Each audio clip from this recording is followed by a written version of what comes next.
Je monte en grade à l'école et notre directrice, qui est une femme qui aime se lancer des défis, s'est donné comme mission de convertir sa petite école professionnelle en une école technique d'enseignement supérieur. Elle fera passer le nombre d'élèves de 350 à 1800 et plus. Elle aussi avait certainement des comptes à régler envers ses géniteurs qui probablement souhaitaient un garçon. Allez savoir. On s'est toujours respecté l'une l'autre. Elle dans sa mission d'autorité bienveillante et moi à ma place de prof dans le cadre qui m'était imposé. Mais nous avons toujours gardé une certaine distance, due à l'effet miroir qu'il y avait entre nous. Jamais elle n'a déboulé dans ma classe comme pour me surprendre. Non, jamais, jamais. Quand elle devait me faire part d'un avis ou d'une remontrance, elle me convoquait dans son bureau afin que je puisse préparer mon argumentation. Un vrai chef d'entreprise. Ce petit bout de femme avait une vision large de l'évolution de son école et de son personnel. Chapeau, Madame la directrice, chapeau. Dans les toutes premières années de ma fonction, une rumeur circulait qu'une jeune collègue célibataire était enceinte. Alors elle a convoqué tout le personnel et a décidé que cette jeune personne conserverait son emploi envers et contre tout. Qu'elle irait défendre sa cause au ministère s'il le fallait. Car c'est maintenant que cette jeune personne avait le plus besoin de son traitement. Eh bien, chapeau, Madame la directrice. C'est tout cela que cette femme m'a appris. Quand on occupe une fonction en haut de la pyramide, c'est pour être au service de la base et non pour imposer sa vision du monde envers et contre tout. Peu de dirigeants savent cela. Beaucoup croient qu'on les met là-haut, mais pourquoi? Mais parce qu'ils le méritent ou parce que simplement ils sont les meilleurs. Mais oui.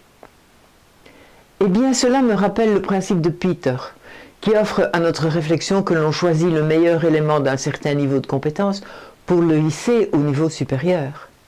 Mais c'est voué à l'échec, à 80%. Car les qualités requises du niveau initial n'ont rien à voir avec les qualités requises pour faire fonctionner le niveau qui est juste au-dessus. Et c'est comme cela, parfois, que l'on se retrouve avec un excellent gestionnaire de stock qui, du jour au lendemain, devient un piètre organisateur de planning. Mais pourquoi? Parce qu'il n'y connaît rien en ressources humaines.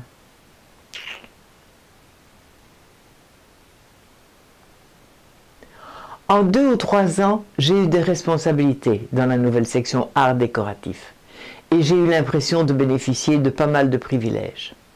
Or, avec le recul, je me dis que si j'avais été à la place de la directrice et si j'avais été bombardée par les idées innovantes d'une collaboratrice, telle que moi par exemple, pourquoi ne pas me décharger d'un souci puisque la solution m'est proposée gracieusement? Cela m'a déculpabilisé complètement. Exister au sein d'un groupe, c'est se rendre indispensable. C'est devenir la personne de laquelle on ne peut plus se passer. En soi, c'est pas compliqué. Mais ça demande un effort constant et dans la durée, sans quoi on passe pour une girouette. Merci, Madame la directrice. Je sais qu'elle m'avait à la bonne, mais sans jamais me le montrer, de peur de perdre son autorité sur moi. Mais cela ne veut pas dire qu'elle ne m'ait jamais tapé sur les doigts. Je me rappelle d'ailleurs d'une rentrée de cours à 13h30, un beau jour de mai. J'étais là au milieu de la cour devant mon rang d'élèves. Elle était à la fenêtre de son bureau, derrière son micro, et avec une voix tonitruante, elle m'a convoqué dans son bureau sur le champ. Oh, mes élèves ont paniqué, se demandant dans quel état j'allais leur être rendu. Il faut vous dire qu'on était en pleine mode Courrèges. Ce créateur qui a révolutionné la mode en faisant des robes cubiques, agrémentées de hublots. Eh bien, je n'ai pas résisté à l'audace de me faire ce vêtement de couleur jaune canari, agrémenté de 2 hublots à hauteur de la taille. Mais j'avais poussé l'espièglerie à garner le fond des hublots d'un tissu couleur chair, qui donnait l'illusion que j'étais très déshabillée.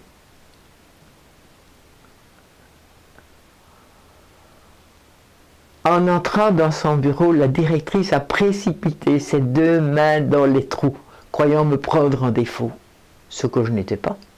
J'avais utilisé une illusion d'optique pour provoquer les réactions, comme j'aime le faire. Alors elle s'est écriée en levant les bras en l'air. « Mais tu vas me rendre folle !» m'a-t-elle dit. Alors moi j'ai pris un air consterné de bonne aloi et je lui ai demandé si je pouvais regagner mon rang. Les élèves étaient hilars en voyant ma tête de vainqueur à la sortie du bureau. J'ai vraiment passé de bons moments dans mon école. Je pouvais mettre toute ma créativité au service des spectacles de fin d'année, pour lesquels j'avais obtenu que le théâtre du Palais des Beaux-Arts me soit mis à ma disposition. Tous les électriciens du service étaient au service du spectacle durant 2 semaines. Et j'avais en plus une ouverture de crédit à la ville de Charleroi. Oh, là, on se prend vite pour Béjart, hein, c'est moi qui vous le dis. Hein. Alors, j'ai assumé ces festivités pendant 12 ans, mais je vous en parlerai plus amplement dans un prochain chapitre. Lors d'une fin de trimestre, à la réunion des parents qui avait lieu dans l'immense salle du premier étage de l'annexe appelée le Roton, j'avais décidé de me faire plaisir et d'arriver habillée comme si je rendais visite à un ambassadeur. Je m'étais fait une espèce de robe manteau d'un beige rosé, garnie dans le bas de vison pleine peau, ton sur ton. Cette robe manteau laissait entrevoir discrètement un petit pantalon court bouffant à la mamelouk. Et le tout était rassemblé dans des cuissardes du même ton. Oh, la classe! Le hasard a voulu que la directrice arrive juste après moi, et nous avons dû monter le grand escalier ensemble. Elle s'est arrêtée au milieu des marches, elle m'a appelé par mon prénom et m'a pris le bras. Je sentais qu'elle allait tester une nouvelle stratégie d'approche. Effectivement. Josiane, toi qui possèdes toute cette créativité, as-tu déjà pensé à développer cela dans d'autres domaines? Alors je l'ai regardée dans les yeux et je lui ai dit, avez-vous déjà pensé que cela pourrait être pire? Elle est restée comme 2 ronflants. Je venais de gagner mes lettres de noblesse. Dans les années qui ont suivi, elle a de plus en plus fait appel à moi pour utiliser mes compétences lors de concours scolaires. Mais cela m'a valu les foudres des profs de couture qui se sentaient n'être plus que des exécutantes. Alors là, j'ai levé le pied. J'ai abondé dans leur sens, car il était plus important de conserver de bonnes relations plutôt que de gagner un concours d'école.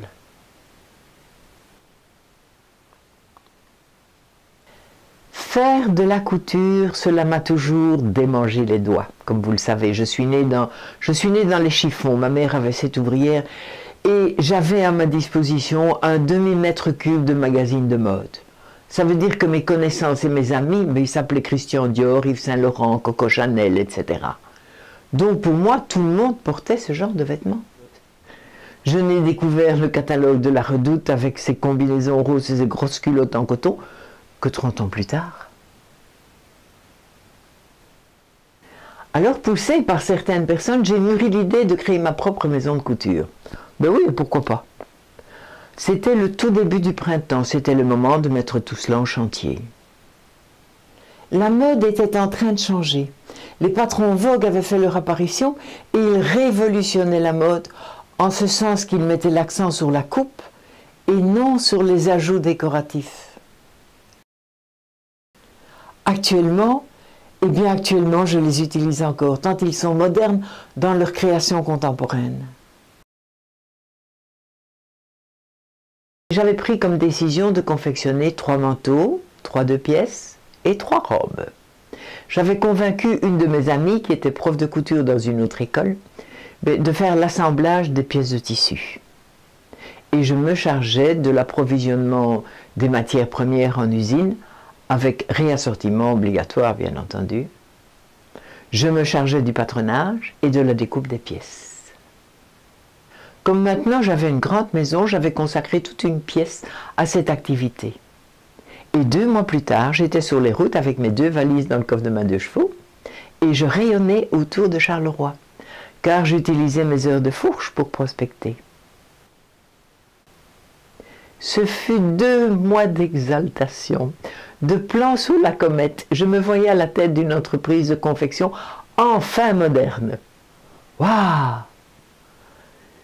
Mais les semaines de prospection défilaient, les unes derrière les autres, et la mayonnaise ne prenait pas. Alors, en désespoir de cause, je me suis présenté un jour dans un magasin assez vieillot, d'un goût fort province, quoi. Et là, après avoir montré mes œuvres, il m'a été répondu « Oh non, madame, ici on ne fait que du beau. » Eh oui, ça remet les pendules à l'heure. Alors je me suis éclipsée du magasin, mais comme une marchande de fripes. C'était la honte. Mais j'y croyais encore. Et lors d'une autre visite de magasin, la patronne ne souhaitait rien acheter car sa saison était déjà avancée et elle me proposait de présenter moi-même mes vêtements lors d'un défilé organisé à l'arrière-salle d'un restaurant. Ben, j'ai accepté parce que je ne voulais pas laisser passer la chance. On ne sait jamais. Et c'est comme cela que moi et mon 1,72 m et ma taille 42, je fus présentée comme mannequin de très grande taille pour satisfaire toutes les obèses présentes dans la salle. J'ai serré les dents en marchant sur le podium. Toutes les tailles 36 et 38 me regardaient comme un éléphant dans une boutique de porcelaine. Je les aurais bouffées toutes crues, toutes ces péronnelles qui n'avaient que cela comme métier.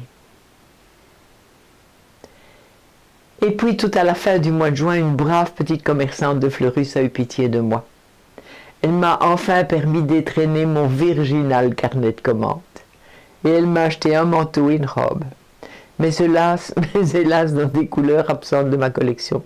Donc j'ai dû me retaper l'usine dans les Flandres pour acquérir les couleurs choisies. Me mettre au travail, mais alors sans énergie, j'étais dégoûtée. Le milieu de la confection est complètement noyauté.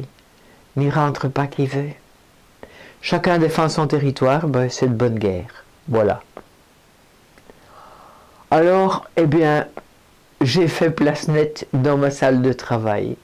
Je me suis mise à rêver d'autre chose. Mais qu'est-ce que j'ai été bien habillée tout cet été-là. Waouh! Merci la vie.